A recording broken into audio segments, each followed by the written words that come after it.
Welcome back to AutOdometer. Today we're going to be looking at one of my experiences that I had in the past regarding a dishonest mechanic. There's going to be 5 of these stories, and I'm going to split them up into 5 different videos chronologically. I'd also like to add that not all mechanics are dishonest. I personally know some mechanics who have been working on cars for a living. These are just experiences that I've gone through that have left a bad taste in my mouth for the majority of mechanic shops. I suggest that if you have had bad experiences in the past, you need to find a mechanic that's like a family friend, a friend of a friend, or someone who can at least give you some honest advice before you take your car into the shop. Also, there's also plenty of information online to guide you along the way. My first experience happened with my 97 Chevy Lumina wheel bearing. The wheel bearing allows your wheel to turn without any noise from the metal-to-metal contact behind the wheel. Now, my wheel bearing just didn't go bad all of a sudden, so I'm going to set a scene here for you and show you how it happened. I was coming off of an exit, not really paying attention to what was in front of me, and this happened in 2011, so it's been quite a while, and I'm not sure if I was playing with the radio controls or what I was doing, but I looked up just in time to see a car stopped at a red light. There were some construction barriers along the side of the exit ramp, and instead of hitting the car in front of me, I decided it best just to hit the construction barrier. Surprisingly, I had little to no damage to the passenger fender. After driving for a little bit, I had noticed a sound coming from the passenger wheel. I neglected the sound for probably about a month or so. Eventually, I took it to the mechanic shop, a shop that I thought I could trust. This is a shop I've gone to multiple times in the past, and I knew the owner and his kids. He told me it was the wheel bearing, and it would cost around $250 to fix, $100 for the parts, and 2 hours to fix, which comes to about $150 in labor. Problem solved, right? No. After driving on it for a day or two, the sound had returned just as loud as before. I thought it was the driver's side wheel bearing that had gone bad just because they had fixed the passenger side. I drove it for a few more months, not really wanting to go back to the mechanic shop. One day I had a friend ride in the car, and he asked if I had a bad wheel bearing. I told him I had just taken it to the shop and they fixed it for $250. He told me he could help me fix the driver's side.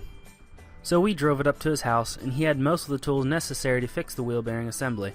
I told him about what happened that made the wheel bearing go bad in the first place, and the experience I had at the mechanic shop. We worked about an hour or two on the driver's side.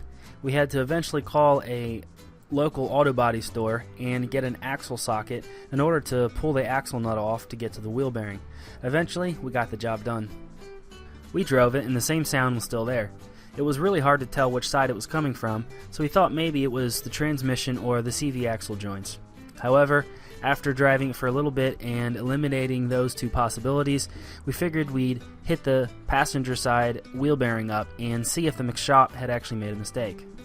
We decided that the shop could possibly have put a bad wheel bearing on, or that they had over-torqued the new bearing to more than it should have been. Now, being experienced in replacing the other side, we placed the passenger side with the old wheel bearing we had taken off of the driver's side. After another hour or 2 of work, we put the wheel back on and the noise had disappeared. I was so relieved that we had fixed the problem, but at the same time, I was annoyed with the mechanic shop that I thought I could trust. I went back to the shop and asked them what the problem was. They did not say much, except they refunded me the $100 for the part and said, "We'll give you $100 credit on your next purchase." I still went to this shop for repairs for a few years until I moved out of my parents' house. From this experience, I learned a few lessons. Number 1, I learned that mechanic shops can make mistakes, and sometimes you can do a better job. I also learned that you can over-torque a wheel bearing if that was a problem in the first place. Number 2, I learned that you could basically replace your own wheel bearing. Number 3, I learned that you could borrow tools and items to get your job done and then return them for no cost. The only item we had to borrow was the 32mm or 36mm socket for the axle nut piece. Head down into the comments and let me know what you think of this bad experience, and if you had any bad experiences yourself with a mechanic. This basically sums up the first bad experience that I've had. As I said, this was a mechanic that I trusted, and he personally did not do the work. He had one of his hired mechanics perform the job. I have a few more bad experiences that I'd like to share with you, and hopefully you can learn a little something. I'll leave a link in the description, or you can click on this card up here to go to the next dishonest mechanic story. Thanks for watching.